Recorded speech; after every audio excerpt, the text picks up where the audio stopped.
মানে অতিথি হিসেবে উপস্থিত আছেন সিনিয়র সাংবাদিক হাসনাইন খুরশেদ সূচি। কেমন আছেন? আলহামদুলিল্লাহ।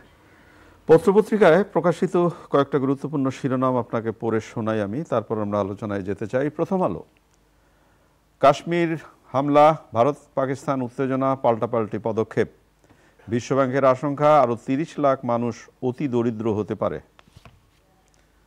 দৈনিক যুগান্তর, কক্সবাজারে বিজেপি শিওর ইয়াবা ভাগাভাগি, কাশ্মীরে জঙ্গি হামলায় নিহত ২৬, যুদ্ধের উত্তেজনায় ভারত পাকিস্তান। দৈনিক সমকাল, বাংলাদেশ পুনর্গঠনে সহায়তা করার আশ্বাস কাতারের, ভারত পাকিস্তান মুখোমুখি।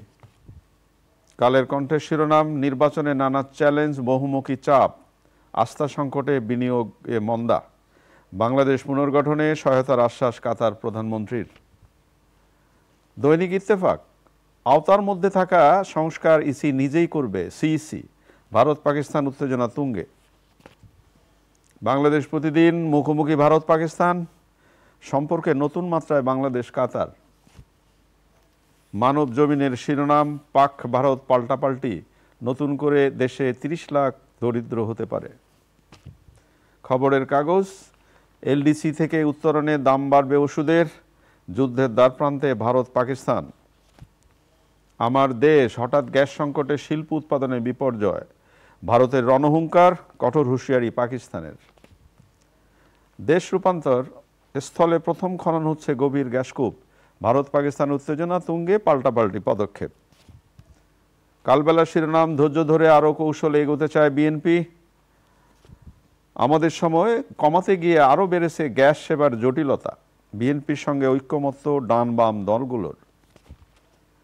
দৈনিক দিনকাল, বিএনপি প্রতিষ্ঠার পর থেকেই দেশে সংস্কার করে আসছে তারেক রহমান। দৈনিক করতোয়া, পাক ভারত যুদ্ধের আশঙ্কা, বাংলাদেশ পুনর্গঠনে সহায়তার আশ্বাস কাতারের প্রধানমন্ত্রীর। সময়ের আলো শিরোনাম, সংসদ নির্বাচন নিয়ে বিশ্বব্যাংকের সতর্কতা, রাজনৈতিক দলের মতের অমিল হলে বাড়বে উত্তেজনা। দৈনিক জনকণ্ঠ, নামেই বিজ্ঞান ও প্রযুক্তি বিশ্ববিদ্যালয়, তোমরাই সুপারম্যান সুপার উইম্যান। আপনি শিরোনাম শুনলেন। পত্রপত্রিকায় যে আশঙ্কা করা হচ্ছে, ভারত পাকিস্তান উত্তেজনা, পাল্টাপাল্টি পদক্ষেপ, এখানে সিন্ধু পানি চুক্তি স্থগিতের ঘোষণা ভারতের, পাকিস্তানের নাগরিকদের ভিসা বাতিল করেছে ভারত, নয়াদিল্লিতে পাকিস্তানি হাইকমিশনে নিযুক্ত সামরিক কর্মকর্তারা অবঞ্চিত ঘোষণা করেছে ভারত। একইভাবে পাকিস্তান বলছে এই চুক্তি লঙ্ঘন হলে যুদ্ধে সামিল, ভারতের নাগরিকদের ভিসা বাতিল করেছে পাকিস্তান, ইসলামাবাদে ভারতের হাইকমিশনে নিযুক্ত সামরিক কর্মকর্তাদের অবাঞ্ছিত ঘোষণা করেছে পাকিস্তান। তারাও অবাঞ্ছিত ঘোষণা করেছে, তারাও অবাঞ্ছিত ঘোষণা করেছে। কিন্তু প্রশ্নটা হচ্ছে, ওই দেখি না কি হয়, আয় দেখি, এই করতে করতে কি যুদ্ধ বেঁধে যাবে নাকি? মানে আমরা আশা করি যুদ্ধ বাঁধবে না, কিন্তু বাস্তবতা মানে আমি এই যে হাসতে হাসতে কথাটা বললাম, ভিতরে কিন্তু একটা ভয়, একটা ভয় সবার মধ্যে আছে, সবার মধ্যে আছে। যে কারণ ভারত পাকিস্তান দুটোই পারমাণবিক শক্তিধর রাষ্ট্র এবং মানে অসম্ভব শক্তিশালী সামরিক বাহিনী তাদের। তো যদি কোনো রকম যুদ্ধ সত্যিই লেগে যায়, সেটা শুধু তাদের জন্য না, পুরো অঞ্চল, আমরা সহ পুরো অঞ্চলের জন্য, এবং বিশ্ব অর্থনীতির এখন যে পরিস্থিতি, তাতে এই ধরনের একটা যুদ্ধ আসলে কেউ অ্যাফোর্ড করতে পারে না। বর্তমান বিশ্বে যুদ্ধ তো কখনো কাম্য না, কখনোই কাম্য না, কোনো সময় কাম্য না, এখন তো প্রশ্নই আসে না। নিঃসন্দেহে আমরা ভারতে যে ঘটনাটা ঘটছে কাশ্মীরের পেহেলগামে, সেটা নৃশংস এবং আমরা এটা তীব্র নিন্দা প্রতিবাদ জানাই। কিন্তু আমরা যেটা মনে করি সেটা হচ্ছে যে অবশ্যই আসলে চিহ্নিত করা উচিত যে কে দায়ী, তদন্ত করে আসলে কারা দোষী, কারা এই ঘটনা ঘটিয়েছে সেটা চিহ্নিত করে তাদের বিরুদ্ধে ব্যবস্থা নেওয়া উচিত এবং মানে খুব কঠোরভাবে ব্যবস্থা নেওয়া উচিত। কোনো ধরনের সন্ত্রাসী কাজকে আমরা মানে কোনো রকম প্রশ্রয় দেবে কেউ, সেটা আমরা আশা করি না। কিন্তু একটা ঘটনা ঘটার সাথে সাথেই মানে পাকিস্তানকে মানে পাকিস্তান দিকে দোষারোপ করে যেভাবে একটা উত্তেজনা তৈরি হচ্ছে এবং দুই দেশের মধ্যে একটা উত্তেজনা তৈরি হচ্ছে, সেটা আসলে কতটা যৌক্তিক সেটা আমার কাছে এখনো প্রশ্ন রয়ে গেছে। না, বিশ্ব পরিস্থিতির জন্য তো একটা হুমকির জায়গা। নিঃসন্দেহে বিশ্ব পরিস্থিতির জন্য খুবই হুমকি। মানে যে দেশগুলো যুদ্ধে লিপ্ত আছে সেই দেশগুলোর অর্থনৈতিক অবস্থা এবং তারপরে বিশ্বের যে পরিস্থিতি, সেটা তো গোটা বিশ্বের মানুষ অনুধাবন করছে এবং সাফার, সেটা সবাই সাফার করছে। মানে সেটা ইউক্রেন সিচুয়েশন তো গত কয়েক বছর ধরে আমাদের সারা পৃথিবীকে, আমাদের জন্য অনেক কঠিন অবস্থা হচ্ছে। তো এর মধ্যে যদি আবার নতুন করে এরকম সংখ্যা দেখা দেয়, সে তো আসলে না, আমি যেটা প্রথমেই বললাম যে ওই যে শঙ্কার জায়গাটা আয় আয় দেখি, এই যে উস্কানি দেওয়া, এই উস্কানি দিতে দিতে তো হাতাহাতি থেকে মাতামাতি থেকে আপনি মারামারি। হয়তো দেখেছেন গত রাতে কিন্তু কাশ্মীর বর্ডারে ভারত পাকিস্তানের মধ্যে গোলাগুলি হয়েছে। আচ্ছা, তো এটা যদি মানে আরও বাড়ে, এবং এবার যেটা করেছে পাকিস্তান, যেটা পাল্টা পদক্ষেপ হিসেবে নিল, তারা 72 সালের সিমলা চুক্তি বাতিল করলো। সিমলা চুক্তি দিয়েই আসলে, সিমলা চুক্তির একটা পার্ট ছিল বাংলাদেশের প্রসঙ্গ, আর একটা বড় পার্ট ছিল যে কাশ্মীর সহ যে ভারত কাশ্মীরের যে সীমান্ত, সেখানে এলওসি যেটাকে বলা হয়, যে মানে কন্ট্রোল লাইন কেউ ক্রস করবে না। এখন যেহেতু এই চুক্তি স্থগিত হয়ে গেল, তখন তো ভারত পাকিস্তান দুই দেশই তারা এলওসি ভেঙে একজন একজনের সীমান্তে ঢুকে পড়তে পারে, একটা প্রতিহিংসার দিকে, সংঘাতের দিকে যাওয়ার ভয়টা অনেক বেশি। সেই ভয়টা আমরা সবাই ভয়মুক্ত থাকতে চাই। আমরা ভয়মুক্ত থাকতে চাই, এটাই সবচেয়ে জরুরি। যে কোনো সংকট পারস্পরিক আলোচনা ভিত্তিতেই বোধ করি সমাধান হওয়া খুবই জরুরি। জাতিসংঘ মহাসচিব কালকে বলেছেন যে ভারত পাকিস্তান দু দেশকেই যে চরম ধৈর্য নিয়ে পরিস্থিতি মোকাবেলা করার জন্য, এবং আমরা সেটাই মনে করি যে দু দেশের উচিত নিজেদের সংযত করা, ধৈর্য ধারণ করা, এবং সত্যি ঘটনা কি আসলে কারা ঘটিয়েছে সেটা চিহ্নিত করে তাদের বিরুদ্ধে ব্যবস্থা নেওয়া। যদি সত্যি পাকিস্তান ঘটিয়ে থাকে, পাকিস্তানের কোনো সংশ্লিষ্টতা থেকে থাকে, অবশ্যই পাকিস্তানের বিরুদ্ধে মানে বিশ্ব পর্যায়েই সেটা ব্যবস্থা হবে। কিন্তু যেভাবে যুদ্ধ পরিস্থিতি তৈরি হচ্ছে, পাকিস্তান তো অলরেডি অস্বীকার করছে না পাকিস্তানের কোনো রকম সংশ্লিষ্টতা নাই, এটা পাকিস্তান বারবার বলছে, এবং পাকিস্তানের, এবং সেখানে আরেকটা বিষয় হচ্ছে যে একদম সীমান্তে ঘটতে একটা কথা ছিল, সীমান্তের চেয়ে অনেক ভেতরে, এত ভেতরে ঘটেছে কিনা, এবং সেখানে অন্য দেশ থেকে এসে ঘটিয়েছে কিনা, এই বিষয়গুলো তদন্তের বিষয়। তো বিষয়গুলো সুষ্ঠু তদন্ত হওয়া উচিত, এবং তদন্ত করে আমরা বারবার একটা কথা বলতে যাচ্ছি, যেই দোষী হোক তাকে অবশ্যই আটক করতে হবে, তার বিরুদ্ধে ব্যবস্থা নিতে হবে, কিন্তু তদন্তটা তো আগে হওয়া উচিত। মানুষ যেন দুর্বিপাকে না পড়ে, পৃথিবীর মানুষ। সন্দেহে। আর একটা দেশের পরিস্থিতিতে আসতে চাই। মাননীয় প্রধান উপদেষ্টা কাতারের এটি সম্মেলনে আছেন, ওখানে ব্যস্ত দিন পালন করলেন। বাংলাদেশ পুনর্গঠনে সহায়তা করার আশ্বাস কাতারের, এবং মাননীয় প্রধান উপদেষ্টা তার 3-0 তথ্য নিয়ে কাতারের বিশ্ববিদ্যালয়ের ছাত্রছাত্রীদের সহ আরও বিভিন্ন জায়গায় কথা বলেছেন। অগ্রগতিটা কেমন? নিঃসন্দেহে এটা একটা গুরুত্বপূর্ণ সফর। তিনি কাতারের প্রধানমন্ত্রীর সাথে দেখা করেছেন, কাতারের আমিরের মায়ের সাথে, তার অন্যান্য গুরুত্বপূর্ণ ব্যক্তিদের সাথে বৈঠক করেছেন। এই বৈঠকগুলো নিঃসন্দেহে গুরুত্বপূর্ণ। কাতারের বিনিয়োগকারী, কাতার বিশ্বের সবচেয়ে ধনী দেশগুলোর একটা, সবচেয়ে ধনী 10 দেশের একটা। তো কাতারের বিনিয়োগকারীদের যে প্রবল সামর্থ্য, সেই সামর্থ্যের জায়গা থেকে তাদের বিনিয়োগে উৎসাহিত করছেন। তারা যদি বাংলাদেশে সত্যি বিনিয়োগ করে, এবং তাদের জন্য টার্মিনাল দেওয়ার, এবং তাদের জন্য স্পেশাল ইকোনমিক জোন দেওয়ার প্রতিশ্রুতি দিয়েছেন তিনি। তাতেও যদি তাদের উদ্বুদ্ধ করে আনা যায়, বাংলাদেশে যদি বিনিয়োগ হয়, আমরা খুব খুশি হব, এবং সেটা আমরা আশা করি।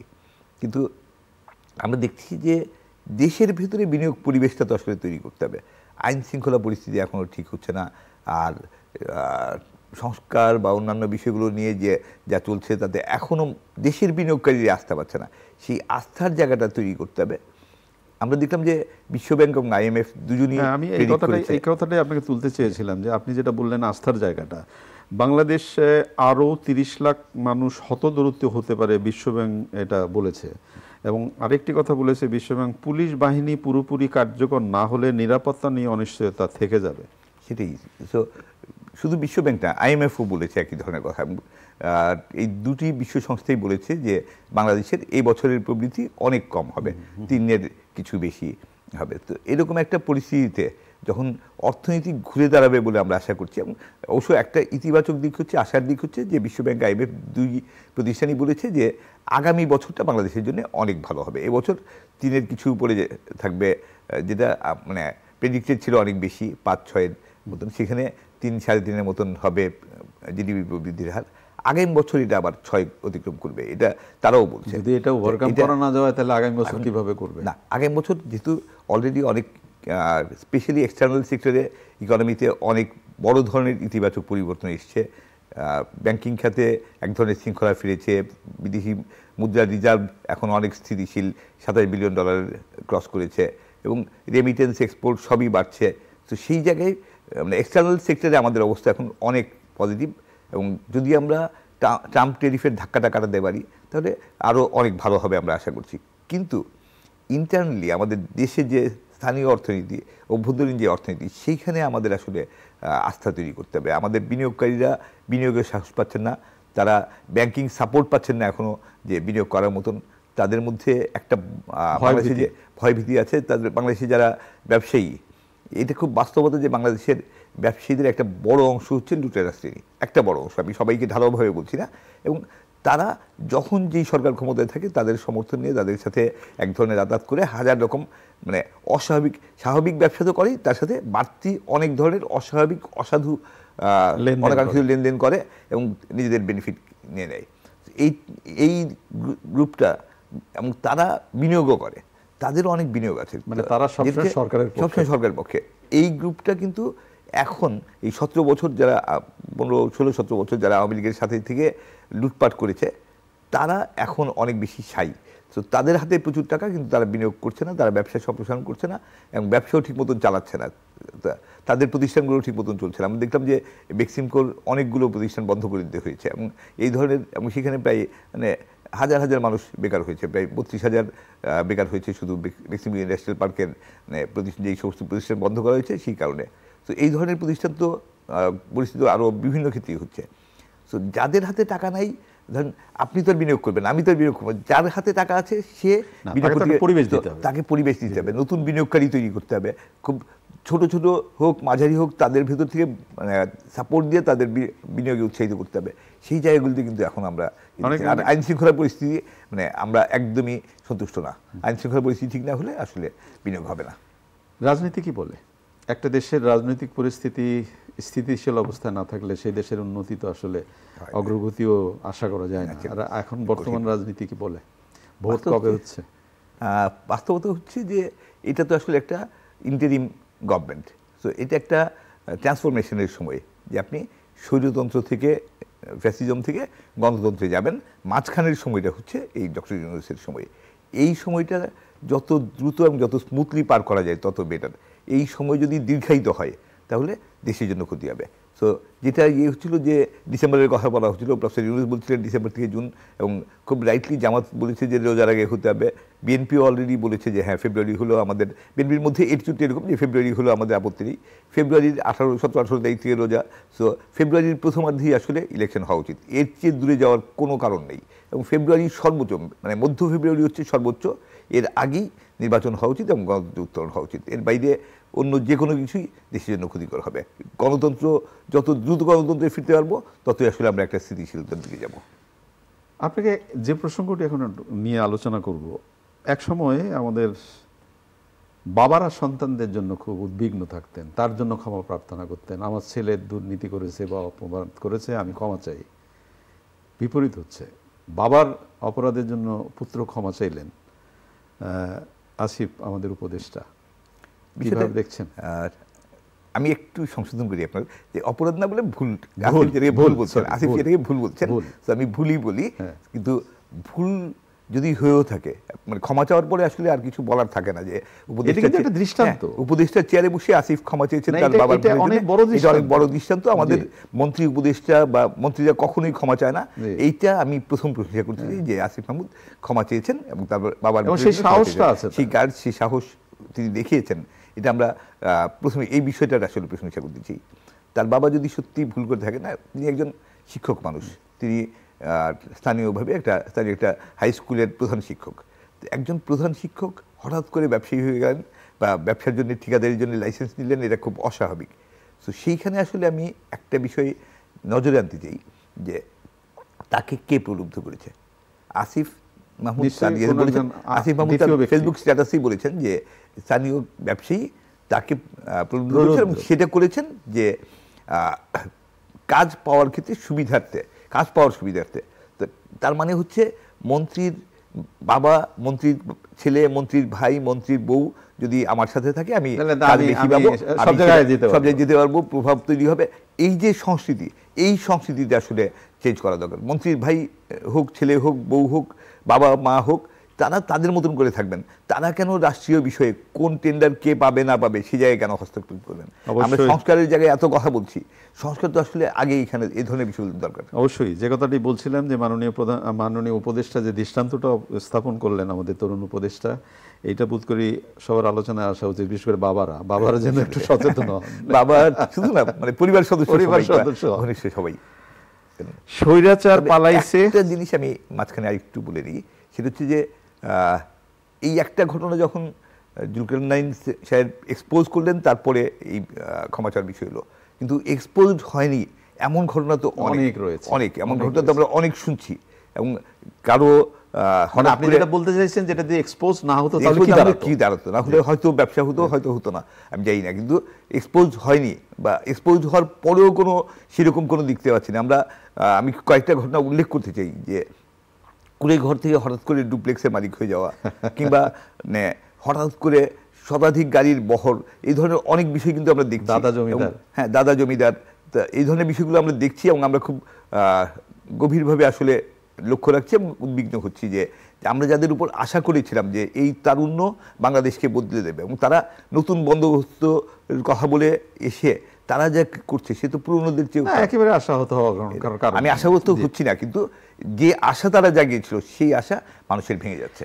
স্বৈরাচার পালাইছে স্লোগানে বুয়েট শিক্ষার্থীদের উল্লাস। আমি কেন আলোচনাটা করলাম, একেবারে ছোট্ট করে, শিক্ষকের বিরুদ্ধে যদি ছাত্ররা দাঁড়ায় বা ছাত্রদের বিরুদ্ধে শিক্ষকরা দাঁড়ায়, সেই প্রতিষ্ঠানের ভবিষ্যৎ কি?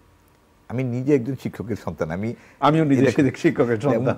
আমি একটু আগে আসিফ মাহমুদের কথা যেটা বলছিলাম, আমি আসলে বিষয়টাকে খুব আলোচনায় আনতে চাই না, ওই কারণে যে আসিফ মাহমুদ যখন বলেছেন তার বাবা একজন শিক্ষক, তখন আসলে আমাদের এক ধরনের দুর্বলতা তৈরি হয়ে যায়।